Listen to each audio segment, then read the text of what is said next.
While picking up my parents at the airport, I caught my husband, a man I had personally ironed a suit for the night before, passionately kissing another woman right by the baggage claim. But the woman wrapped in his arms was not some stranger I could dismiss as a meaningless mistake. She was my arrogant white brother-in-law's younger sis, and when every cell in my body screamed to march across the terminal floor and tears whirled apart, it was not my husband who stopped me. It was my own mother. She grabbed my arms so hard her acrylic nails drew blood through my sweater, and she hissed directly into my ear, "Keep your mouth shut, Maya. Do not you dare cause a scene. Pastor Thomas and his wife are on our flight."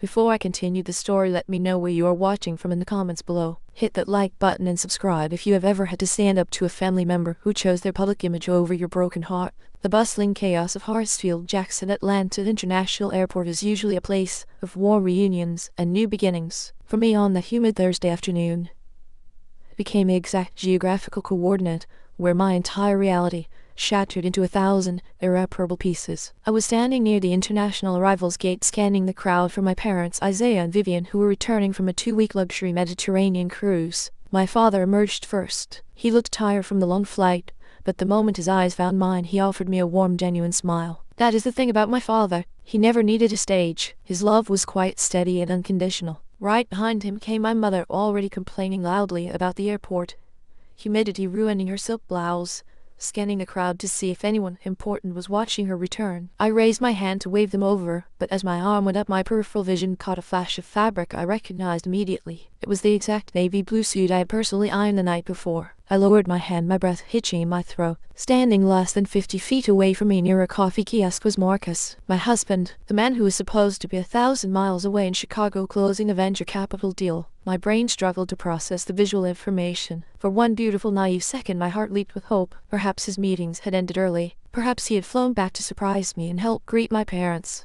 A bright, genuine smile began to form on my face as I'd opened my mouth to call out his name. The sound never left my throat. A young, slender woman with long blonde hair, wearing a designer silk sundress, walked out of the coffee shop carrying 2 iced lattes. She handed one to Marcus, laughed at something he said, and then wrapped her free arm intimately around his neck. Marcus did not flinch. He did not pull away. Instead, he pulled her in by the waist, buried his face in her neck, and kissed her passionately on the lips.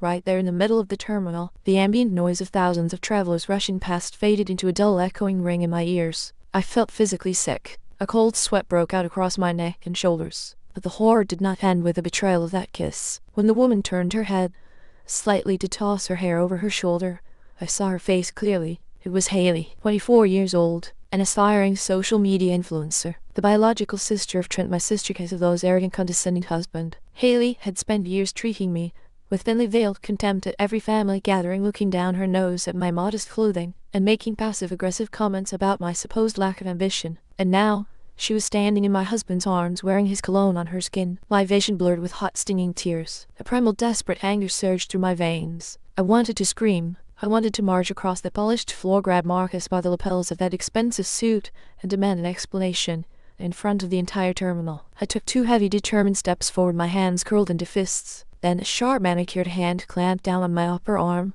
with the force of a steel trap. The acrylic nails dug painfully through my sweater and into my skin. It was my mother. She had followed my line of sight and seen exactly what I was seeing. I looked at her, expecting to find horror, sympathy, or maternal rage burning on my behalf. Instead, her face was twisted into a mask of furious panic directed entirely at me. "Keep your mouth shut, Maya," she hissed, her voice a harsh, venomous whisper directly in my ear. "Do not even think about causing a scene here." "Mom, that is Marcus." I choked out, tears spilling freely down my cheeks. "He is kissing Trent's sister. He lied to me about Chicago." My mother yanked my arm harder, pulling me behind a large structural pillar to hide us from view. "Stop crying like a crazy woman in public," she spat, her eyes darting around frantically. "Pastor Thomas and his wife are right over there by the escalators. If you go over there and start screaming, you will humiliate this entire family. Marcus is a successful man. He is probably just greeting her. You need to save face and keep this dignified."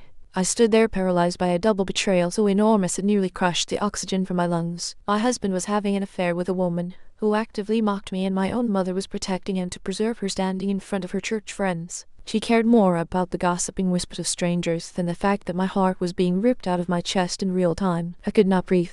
I could not fight back. Then I felt a heavy, warm presence behind me. My father, Isaiah, stepped into the space between my mother and me. Without a word, he firmly pried my mother's fingers off my arm, pushing her hand away with a look of quiet, absolute fury. I had rarely seen him direct at anyone. He turned his back to Vivian, completely stepping between us, to shield me from her toxic glare. He placed both of his large calloused hands on my shaking shoulders, and pulled me gently into his chest, letting me hide my tears against his coat. He looked over my shoulder, his eyes locking on to Marcus and Haley in the distance. "Let them put on their little show for now," my father whispered, his voice vibrating with a low, dangerous calm that I had never heard from him before. "Do not give them the satisfaction of your tears today. Dry your eyes, sweetheart. We are going to collect every single piece of evidence, and we are going to teach him a lesson he will never ever forget."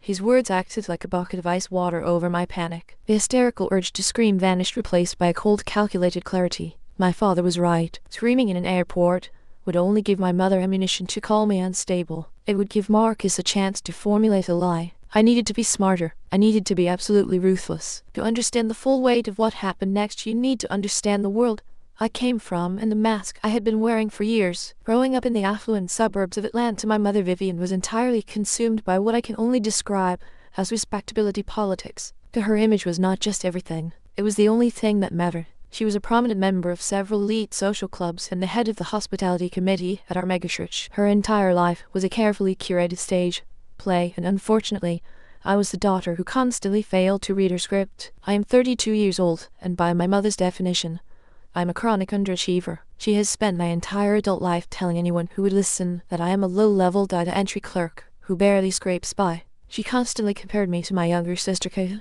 the family golden child and former sorority queen who married Trent, a wealthy, high-powered white attorney from old Southern money. My mother practically worshipped Trent. She treated him like royalty, because his mere presence in the family elevated her perceived social status. In my mother's world, success was not measured by character. It was measured by the car in your driveway and the last name on your wedding invitation. But here's what my mother did not know. Here's what nobody in that family knew, and what I had kept buried for years behind layers of silence and false humility. I am not a data entry clerk. I am a highly specialized forensic accountant and the anonymous managing partner of Apex Capital, one of the most aggressively successful private equity firms in the entire southeastern United States. The luxury Mediterranean cruise my parents had just returned from was entirely funded by a shell corporation I personally control. My mother proudly bragged to her church friends that my husband Marcus paid for it, and I let her because it was the role I had chosen to play. I had hidden my wealth behind blind trusts, corporate entities, and legal firewalls so complex that even the sharpest Wall Street analyst would struggle to trace them back to me. And I did it for one simple, devastating reason. I wanted to know if my family would love me when I had nothing visible to offer. I wanted love that was not purchased, admiration that was not leveraged, and loyalty that was not conditional on the balance of my bank account. The answer I received destroyed me, but looking back, it also set me free. Marcus was 35, an investment director at a mid-tier firm, and quite frankly, the only reason my mother tolerated my existence. He wore expensive suits, drove the least luxury car, and knew exactly how to charm my mother by validating her vanity. He was the cardboard cut out of success that Vivian needed to justify keeping me in the family portrait. And I had loved him. I had loved him so deeply that I had spent years quietly funding his life, still from the shadows, letting him believe he was the provider, letting him take the credit because I thought his ego needed it. I thought love meant sacrifice. I was catastrophically wrong. I told my parents I was feeling ill and needed to go home immediately. My mother rolled her eyes, muttering about my inability to handle basic adult situations. But my father simply nodded and told me he would handle their luggage. I walked out of the terminal, the image of Marcus and Haley burned permanently into my retinas. I ordered a private car service and rode back to the luxury penthouse in Buckhead that Marcus and I shared, a penthouse I had anonymously purchased and placed in a trust, though Marcus believed it was financed by his firm's connections. The ride was a blur of silent tears and hardening resolve. When I finally unlocked the front door, the scent of his expensive cologne hit me like a physical blow. Marcus was sitting comfortably on the leather sofa, his laptop open on the coffee table, still wearing the navy blue suit. He looked up when I walked in and immediately put on a mask of exhausted affection. "Hey babe," he said, standing up and walking over to kiss my forehead. "I'd just landed from Chicago a little while ago. The traffic from the airport was an absolute nightmare. I missed you so much. How are your parents doing?" I looked into his eyes, marveling at how easily the lie rolled off his tongue. There was no hesitation, no flicker of guilt, just the smooth, practiced performance of a man who believed he was completely untouchable. I realized in that moment that I was not looking at a man who had made a mistake. I was looking at a man who had perfected the art of living a double life, and who had been doing it long enough to feel no remorse whatsoever. I forced the corners of my mouth up, delivering a smile that felt like shattered glass against my lips. "I missed you too," I said softly. "They are doing just fine." As I turned away to hang up my keys, my phone buzzed in my coat pocket. I pulled it out and glanced at the screen. It was a text message from my father. I just hacked his iCloud account. We have everything we need. Check your email. I stared at that message for 3 full seconds. Then, I locked the phone, slipped it back into my pocket, and walked into the kitchen to make dinner for a man who did not know he was already dead. The following Saturday, the Georgia sun was beating down on my parents' sprawling backyard, setting the stage for my mother's extravagant weekend cookout. To call it a cookout was a massive understatement. Vivienne did not do casual. There were catered carving stations, crystal pitchers filled with artisan iced tea, a live jazz acoustic duo playing softly in the corner, and enough southern passive aggression to fill an Olympic swimming pool. Over the past 48 hours, my father and I had barely slept. The iCloud backup had been a treasure trove. We had uncovered explicit photos, sickeningly sweet text messages, hotel receipts, and airline bookings detailing every moment Marcus and Haley had spent together behind my back. But the most crucial pieces of the financial puzzle were still missing. We needed more data. So my father and I agreed to play our parts perfectly just a little while longer. I stood near the beverage station, wearing a simple sundress, playing the role of the quiet, unassuming wife, while Marcus charmed my mother's country club friends, laughing loudly and draping his arm around my waist whenever a camera appeared. Every time he touched me, my skin crawled with revulsion. The atmosphere shifted the moment my sister Kayla and her husband Trent arrived. Trent drove his pristine silver Porsche right up the driveway, parking it where everyone could admire it.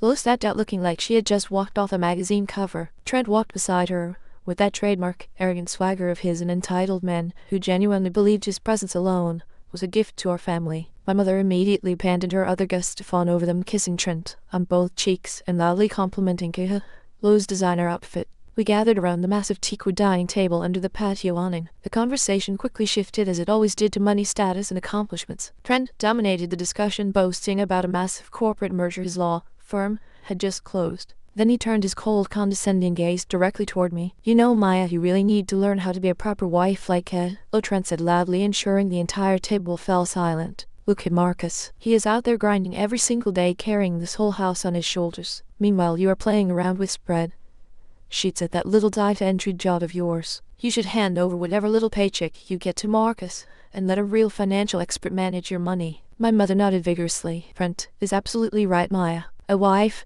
should be a reflection of her husband's success, not a burden holding him back." I looked at Marcus, waiting to see if the man I had married would say a single word in my defense. He did not. Instead, he offered a fake long-suffering sigh and gave Trent a subtle nod of solidarity, as if he were a martyr bravely carrying the dead weight of a useless wife. Then Kayla delivered the blow that nearly broke my composure. She raised her left hand, flashing an enormous diamond. "Trent just gets it," she boasted. "He surprised me with this 5-carat upgrade just because it was a Tuesday." Then she turned her sharp gaze to me, her smile dropping into a mask of fake pity. "Maybe if you focus more on being a traditional wife instead of stressing over your little office job, you could finally give Marcus a baby." Everyone knows financial stress is terrible for fertility. It is honestly sad that Marcus has to come home to a sterile house after working so hard for you. The silence that followed was suffocating. My mother took a slow sip of her wine, clearly approving of the brutal insult. They all knew about my fertility struggles. They knew how many nights I had spent crying over negative pregnancy tests. They weaponized my deepest wound, my empty nursery, my silent prayers, my tear-soaked hopes, and they turned it all into entertainment for their afternoon champagne. Using that vulnerability to humiliate me in public was a level of depravity that I did not think even my sister was capable of reaching. But I refused to break character. The irony of their insults was almost too heavy to bear. They thought I was a broke, struggling clerk. They had no idea that I made more money in a single week than Trent earned in an entire year. I owned the penthouse Marcus lived in. I funded the cars, the vacations, and the very lifestyle they worshipped. But I swallowed the fire. I looked at Kayla and delivered a serene, perfectly controlled smile. "You are right, Kayla," I said. "Marcus works incredibly hard behind closed doors. I will definitely keep your advice in mind." Trent smirked, satisfied, and turned back to his bourbon. My father shot me a look of fierce pride from across the table. He knew exactly what kind of restraint it took not to obliterate them with the truth right there. Needing a moment to breathe, I offered to clear the appetizer plates and carried them into the kitchen. After setting the dishes by the sink, I gathered the empty wine bottles to take out to the recycling bins on the side of the house, hidden behind a tall row of manicured cedar hedges. As I pushed the heavy side door open, the distinct smell of expensive cigar smoke drifted toward me. I paused, keeping my footsteps light. Hidden from view by the thick cedar branches, I heard 2 distinct voices engaged in a tense, urgent whisper. It was Trent and Marcus. They had slipped away from the party, believing they had complete privacy. I pressed my back against the brick wall and listened. "Are we clear on the off?" "What transfers?" Trent asked, his arrogant tone completely replaced by panicked urgency. My family's trust fund auditors are starting to ask questions. They are reviewing the quarterly disbursements. I need that cash washed and routed back into my clean accounts by the end of the month. If the board finds out I have been skimming from the primary trust, I am finished. I froze, my heart hammering against my ribs. Trent, the high and mighty attorney, who had just lectured me about legacy and finance, was actively embezzling from his own family's trust fund. Relax, Trent, Marcus replied, his voice dripping with that smooth confidence I used to love. I funneled the latest batch through the dummy LLCs just like we planned. It went through 3 different international accounts before hitting the domestic shell company. The auditors will never trace it back to you. But Marcus was not finished talking. I even used a chunk of that cleaned cash to close on the new property yesterday, he continued, a sickeningly proud chuckle escaping his throat. A penthouse in Midtown. The deed is buried under 3 layers of corporate shielding. I bought it for Haley. She was getting tired of her apartment.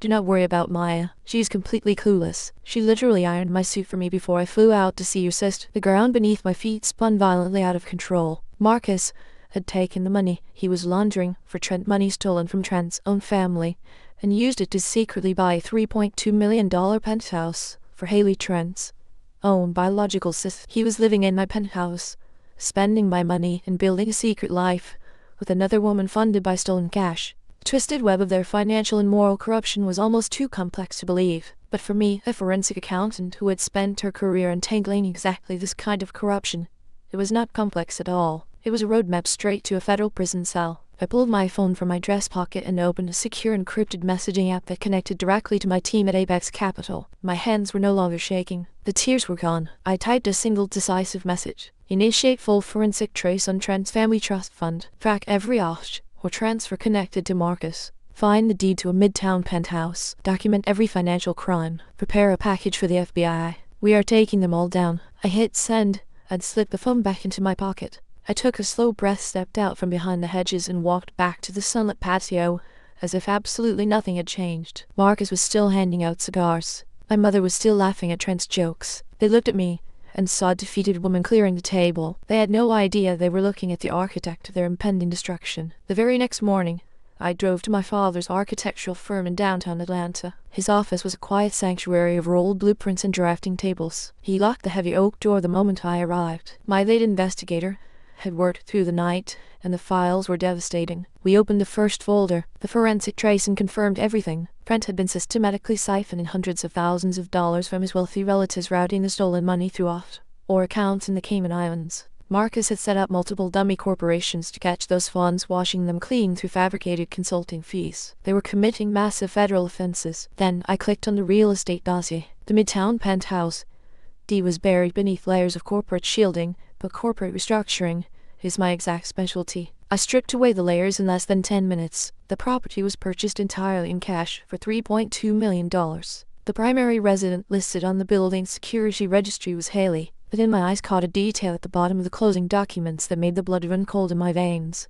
I zoomed in on the brokerage fee section. The listing agent who facilitated this massive off-the-books transaction had pocketed a staggering 6% commission. The digital signature on the broker line belonged to Kehlo, my own sister. My sister had personally walked Marcus and Haley through that luxury penthouse. She had smiled, collected a commission check for nearly $200,000, and then sat across from me at a dinner table to mock my fertility and tell me I was not woman enough to keep my husband. She knew about the affair. She knew about the stolen money. She knew about everything, and she had sold my marriage for a commission check. My father slammed his fist against the drafting table. He looked physically sick. His own daughter had betrayed her sister for a percentage. Fatlo knew, I said, my voice eerily calm. Then Mom definitely knew. Fatlo tells Mom every detail of her life. Mom has been protecting Marcus, not because he looks good on paper, but because this entire arrangement financially benefits her golden child. They traded my marriage, my dignity, and my sanity for a real estate commission and a boost in social status. My father placed his hand over mine. His eyes held a heartbreaking mixture of sorrow and fierce resolve. They chose money and vanity over their own blood, Maya,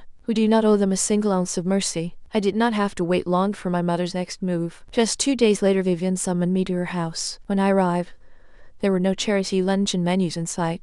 Instead, she was sitting at the head of her formal dining table with a thick stack of legal documents spread before her. Marcus stood behind her chair, wearing his best counterfeit smile. Marcus pushed a silver pen across the polished mahogany toward me and launched into his rehearsed pitch. He needed me to sign paperwork to leverage our penthouse for a short-term business loan. He wanted me to sign a second mortgage on the property I had anonymously purchased with my own money. I looked at my mother. You agree with this? Vivian glared at me with absolute disdain. Of course I agree. Marcus is a financial visionary. A good wife supports her husband unconditionally. If you refuse to sign and ruin this deal, I will personally disown you. The threat hung in the air. She was willing to erase me from the family if I did not hand over my financial security to the man who was sleeping with another woman using stolen money. I picked up the pen. I need to read through the terms tonight, I said softly, casting my eyes downward, just to make sure I understand where to sign. Marcus looked annoyed. My mother waved her hand. Fine, but have them signed by tomorrow morning. Do not test my patience. I took the folder and walked out. The moment the front door clicked shut behind me, a dark, genuine smile spread across my face. They thought they were cornering a naive woman. They had no idea they had just handed me the exact weapon I needed. I drove straight to my private office at Apex Capital, spread the documents across my glass desk, and went to work. I did not just read the terms. I rewrote them. Using my expertise in forensic accounting and corporate law, I drafted a highly complex addendum buried deep within the dense legal jargon of page 47. It was a specialized cross-default clause that legally tied the home equity loan directly to Trent's corporate firm and Marcus's investment portfolios, naming them as collateral guarantors. The moment this loan went into default, it would trigger an immediate catastrophic default across all of Trent's accounts and freeze his entire family trust fund. They handed a loaded weapon to the woman they thought could not pull the trigger. They never considered that she had been the one manufacturing the bullets all along. The next morning I walked into Marcus's home office holding a cup of coffee. I handed him the signed documents with a perfect submissive smile. He barely glanced at the pages before shoving them into his briefcase and kissing my cheek. He had no idea he had just accepted a ticking financial time bomb. 2 days later, my sister Lo hosted her annual spring high tea at her sprawling French provincial estate in Buckhead. The back terrace was transformed into a curated wonderland of pink peonies, bone china, and silver tea stands loaded with pastries. A dozen of Atlanta's most insufferable society wives milled about with crystal champagne flutes. Then Haley arrived. Lo clapped her hands in exaggerated delight and immediately paraded her across the terrace, bringing her directly to where I was standing. The predatory glint in my sister's eyes was unmistakable. She had orchestrated this exact moment. Maya, do you remember Trent, Sister Haley Lo sang out. She just closed on a fabulous new property in Midtown. Haley looked me up and down with a smug, triumphant smirk. She adjusted a massive diamond tennis bracelet on her wrist, a bracelet I had already traced to Marcus's secret credit card. It is so nice to see you, Maya, Haley purred. Lo tells me you have been working such long hours at your little day job. You look utterly exhausted. Marcus must hate coming home to someone who is always so stressed and drained. Lo chimed in, projecting her voice to ensure maximum humiliation. Some women just do not understand how to balance a household. If a wife lets herself go, she really cannot be surprised when a man starts looking for a softer place to land. Haley giggled. A man needs a sanctuary. He needs a woman who knows how to pamper him. Honestly, there are some women who just do not know how to keep their husbands. They waited for me to break. They expected tears, a bathroom retreat, a flurry of embarrassment. Instead, I took a slow, deliberate sip of my tea. The porcelain cup did not even rattle against the saucer. I stepped forward and directed my gaze to the Hermes Birkin hanging from Haley's arm. That is a stunning Birkin, I said, my voice smooth and carrying a tone of absolute chilling authority. The crocodile skin is quite rare. I have heard the wait lists for that exotic leather are nearly impossible to bypass locally. In fact, my colleagues in finance always joke that to secure a bag like that from a private dealer so quickly, you practically have to pay with a Cayman Islands bank account. They are vanished from the terrace. Haley's mouth fell open, her face draining of all color in seconds.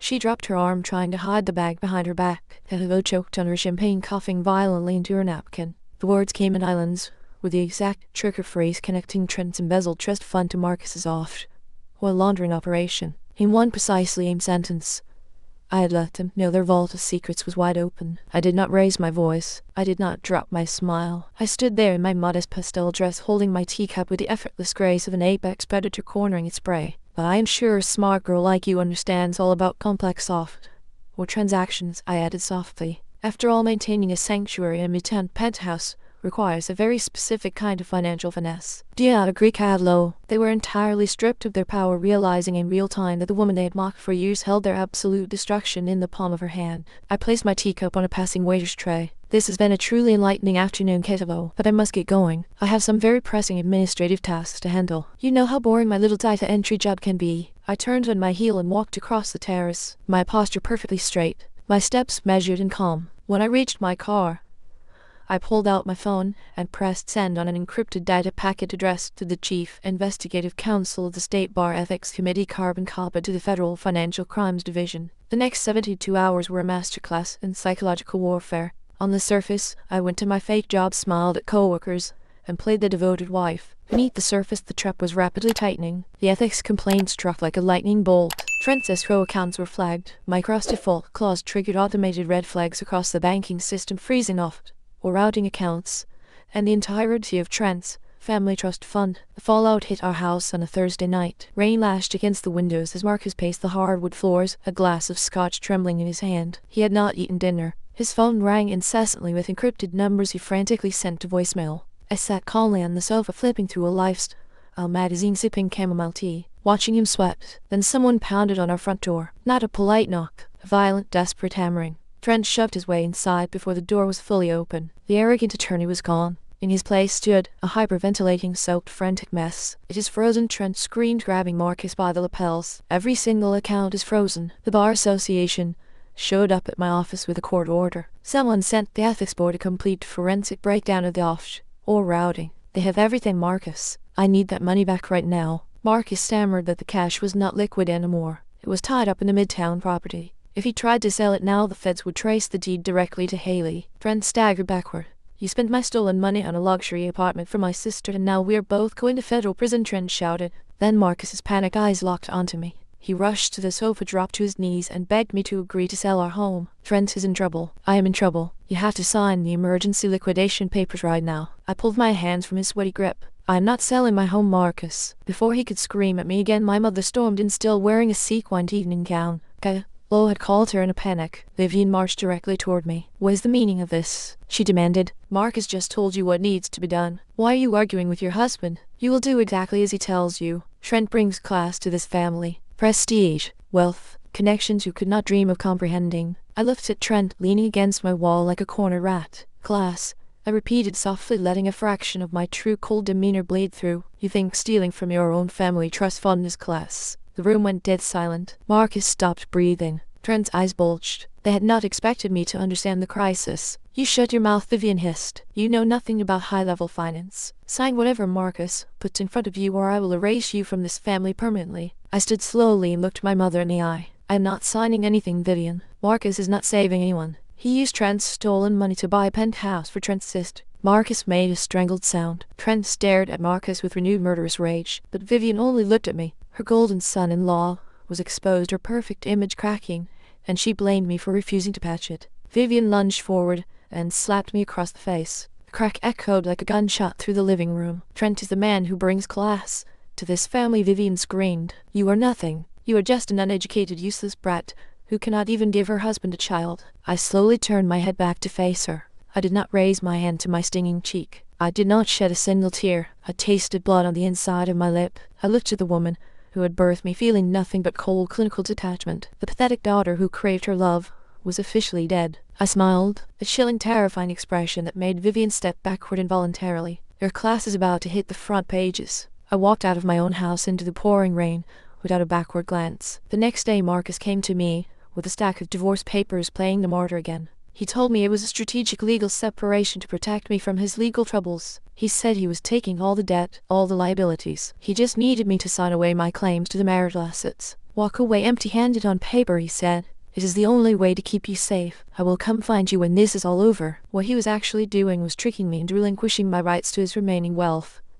so he could flee with Haley once the dust settled. He wanted me to thank him for destroying my life. I looked up at him with wide, tearful eyes. "Are you sure this is the only way?" "Just sign the papers, Maya," he said. "Trust me." I signed every highlighted line. I initialed the waivers and the asset forfeiture clauses. I legally severed myself from Marcus entirely. He snatched the papers and practically sprinted out the door to file them at the courthouse. He thought he had outsmarted the system. He thought he was abandoning me with nothing. He did not realize he was cutting the last chain that connected my clean empire to his sinking ship. The moment the door clicked shut, I dropped the act. My trembling hands steadied. My tearful expression vanished. Marcus had just legally insulated my private wealth from his federally investigated accounts. I dialed my private wealth manager. "The divorce is signed. I am legally severed from all his liabilities." "Excellent," my lawyer replied.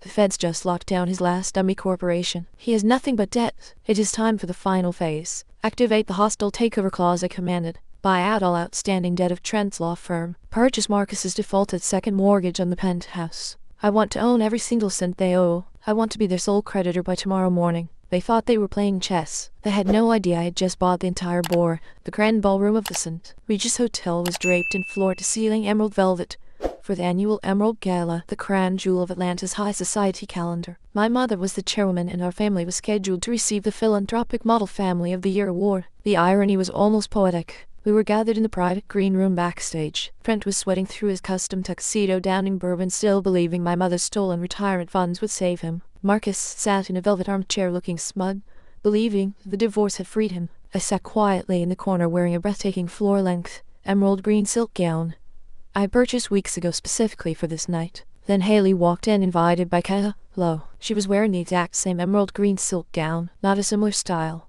not a knockoff, the exact bespoke designer dress right down to the intricate beadwork. Marcus had gone to the boutique, purchased the identical dress for his mistress, and coordinated with my sister to ensure Haley wore it tonight. It was a visual declaration of replacement designed to shatter me just minutes before I had to walk onto a stage and play the lovely wife. Kaya. Lo let out a theatrical gasp. Oh my goodness, Maya, you two are wearing the exact same gown. Haley, where on earth did you get yours? Haley smiled and did a slow, arrogant twirl. It was a gift from someone very special, she purred, glancing at Marcus. Lo stepped closer, examining Haley's fabric. It just goes to show you, Maya. Some people put on a designer gown and still manage to look entirely cheap. Haley simply has a natural class that cannot be bought. Vivian piled on without hesitation. If you had taken better care of your figure, perhaps you would wear the dress better. Now stand up straight. I will not have your pathetic insecurities ruining my night. They stood in a semicircle, a firing squad of narcissists, waiting for the final satisfying crack of my spirit. I looked down at the sparkling water in my glass. I felt my pulse. Slow, steady, completely undisturbed. I did not feel humiliated. I felt nothing but a profound, overwhelming sense of pity. They were arguing over the tailoring of a silk dress, while they were financially bleeding to death. I met Haley's triumphant gaze. You are absolutely right, Cago. The dress does look spectacular on her. In fact, I think it is the perfect outfit for Haley to wear when she has to explain to the federal authorities how she acquired a $3 million penthouse on a boutique retail salary. Green is definitely her color. Haley's smile froze. Kaya. Lo's left died. Marcus shot up from his chair, his face turning gray. Before anyone could speak, the stage manager appeared. We need the entire family in the wings. You are on in 2 minutes. As they scrambled toward the door, my father stepped out of the shadows near the bar. Isaiah had been watching the entire time in his classic black tuxedo. I walked to him and adjusted his bow tie. He placed his hand on my shoulder, his eyes filled with fierce protective pride. It is time, daughter, he said quietly. Finish it. The walk from the green room to the main stage felt like stepping into an alternate dimension. The heavy curtains parted and blinding spotlights hit us. 1,000 of Atlanta's most powerful people applauded, a tidal wave of manufactured adoration for the city's most perfect family. My mother glided into the light, soaking in the validation. She craved more than oxygen. Hi. Lo posed for photographers. Marcus and Trent pasted on their best smiles. I walked out last, my emerald gown trailing behind me. Marcus moved to the crystal podium. Thank you, everyone, he began, his voice rich and calibrated. Receiving the Philanthropic Model Family of the Year award is not just an honor. It is a responsibility. True success is built on integrity, loyalty, and devotion. He turned and looked at me. I could never stand here today without the quiet strength of my beautiful wife, Maya. She is my rock, the invisible force that holds our home together. Beside every successful man is a woman who sacrifices her own desires to build his empire. A collective sigh rippled through the audience. Women in the front row dabbed at their eyes. Spectacular performance from a man standing on a financial landmine. Marcus reached out his hand, gesturing for me to join him. He expected a bashful smile and silent gratitude. I stepped up, reached out, and wrapped my hand firmly around the microphone. Marcus resisted for a fraction of a second, but he was trapped. Fighting for a microphone in front of 1,000 people would shatter everything. I locked eyes with him, my gaze completely dead, and pulled the microphone from his grip. Thank you, Marcus, I said, my voice projecting powerfully across the ballroom. That was a truly beautiful sentiment. Integrity, loyalty, unwavering devotion. Those are heavy words. They demand transparency. Tonight we prepared a special presentation. A true look at the foundation of our family legacy. The lights dimmed. The massive 30-foot LED screen behind us flared to life. Instead of a heartwarming charity montage, the screen displayed a certified banking document. The header read Apex Capital Oft, or routing.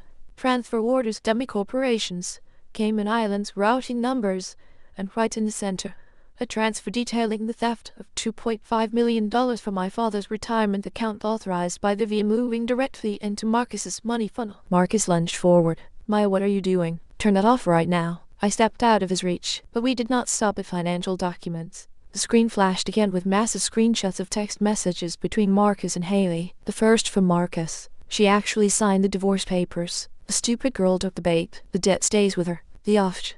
Our money stays with us. See you at the penthouse tonight. Haley's response appeared below. Finally, Trent is losing his mind about the frozen trust. But as long as our Midtown property is safe, I do not care. I am wearing the green dress tonight. Make sure she sees it. The silence was absolute and suffocating. Then reality set in, and the silence shattered into a collective deafening gasp. The reaction on stage was instantaneous and catastrophic. Low shrieked. Vivian collapsed fainting onto the stage floor. Trent completely lost his mind. He charged across the stage and tackled Marcus with the force of a freight train, sending the crystal podium shattering across the floor. Security guards rushed the stage as Trent rained brutal blows onto Marcus's face. Photographers' cameras flashed frantically, capturing the violent collapse of Atlanta's model family. Amid the chaos, I lowered the microphone. I did not run. I did not hide. I stood perfectly still, watching the wreckage of the people who had tried to break me. Then I raised my voice once more. Trent, I said, the sound of his name cracking through the room. You have spent 5 years calling me a glorified secretary. Allow me to formally introduce myself. I am the sole founder and CEO of Apex Capital. Another shockwave of gasps rippled through the crowd. Apex Capital was a ghost whale in the Southern Financial District. Everyone knew the name, but nobody knew the face behind it. Until now, thanks to the divorce papers Marcus forced me to sign, my private capital was entirely shielded from his federal investigations. He thought he was tricking me into walking away empty-handed. Instead, he gave me legal clearance to execute a hostile takeover. I used my untethered capital to buy out all of your outstanding debt. I purchased the defaulted loans on your corporate law firm. Trent, you are officially bankrupt. I own your firm, and by extension I own you. But I did not stop there. The screen shifted to a verified property deed. Marcus took the millions you stole, the exact money that is going to send you to federal prison, and used it to buy a $3 million penthouse. And he put the deed entirely in the name of his mistress, your biological sister Trent. The silence reached a terrifying vacuum. Then Kato charged at me, screaming, "You destroyed this family." I reached into my gown and withdrew a folded document bearing the heavy embossed seal of the state government. "You have spent your entire life assuming I was stupid," I said. "You acted as the sole broker for every single shell company transaction. You facilitated the purchase of the Midtown penthouse using stolen money. You brokered half a dozen commercial properties designed to wash embezzled funds. You were the architect of their money laundering scheme, and you took a massive legal percentage off the top. This document is a certified copy of a formal complaint filed this morning with the State Real Estate Commission and the Federal Financial Crimes Division. Tomorrow your license will be permanently revoked. By tomorrow night, you will be formally indicted for conspiracy to commit wire fraud and money laundering. You are looking at a minimum of 5 years in a federal penitentiary." Halo collapsed onto the stage, sobbing. Behind me, Vivian had regained consciousness, just in time to witness everything. She saw Trent in handcuffs, Marcus bloody on the floor, and Kahlo destroyed. Then she saw me standing tall and untouched at the podium. The narcissistic rage overtook everything. She charged across the stage, hand raised to deliver another slap. Just inches from my face, a massive hand shot out and clamped down on Vivian's wrist with the stopping power of a steel vice. Isaiah stood between me and the woman he had loved for 40 years. His jaw was set in granite. Quiet, accommodating husband she had conditioned to surrender was entirely gone. "Do not ever raise your hand to my daughter again," Isaiah said, his voice low and vibrating with a suppressed fury that silenced her instantly. He threw her hand back with such forceful disgust that Vivian staggered across the stage floor. He stepped forward, towering over her. "I have spent 3 decades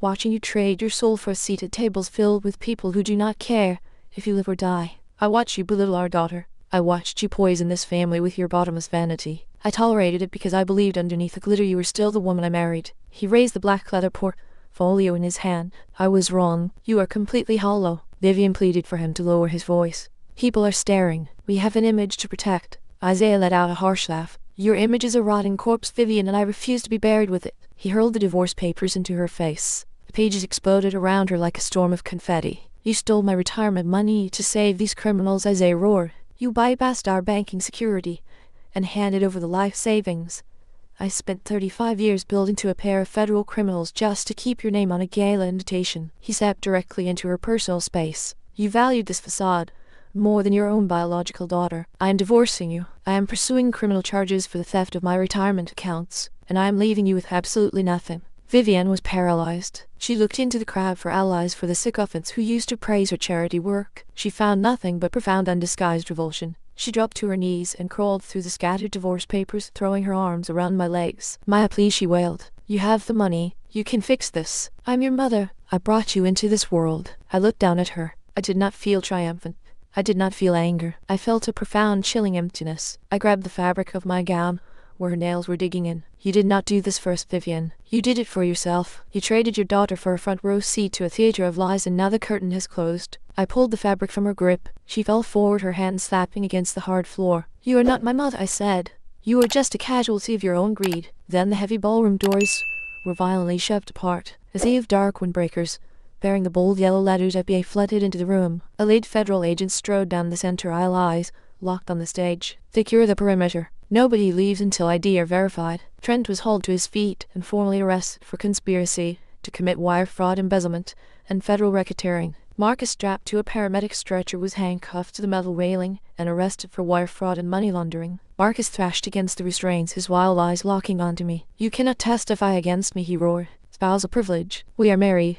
I walked up to the stretcher and leaned down, my face inches from his. "We are not husband and wife, Marcus. We have been legally divorced since the exact moment you handed me those papers to sign. The documents you rushed through were not liability waivers. They were expedited divorce decrees permanently separating my private capital from your fraudulent holdings. You signed away your spousal privilege. You are nothing to me now, just a criminal on his way to federal prison." His eyes emptied. The man who had handed me the very weapon I used to destroy him watched the realization crash through his fractured mind. "Get him out of here," the lead agent ordered. The wheels of the stretcher rattled against the floorboards as they rolled Marcus away. 3 weeks. That was how long it took for a dynasty built on vanity, cruelty, and stolen money to completely disintegrate into ash. The federal justice system showed absolutely no mercy. Marcus and Trent were denied bail due to the sheer volume of or accounts and the flight risk they posed.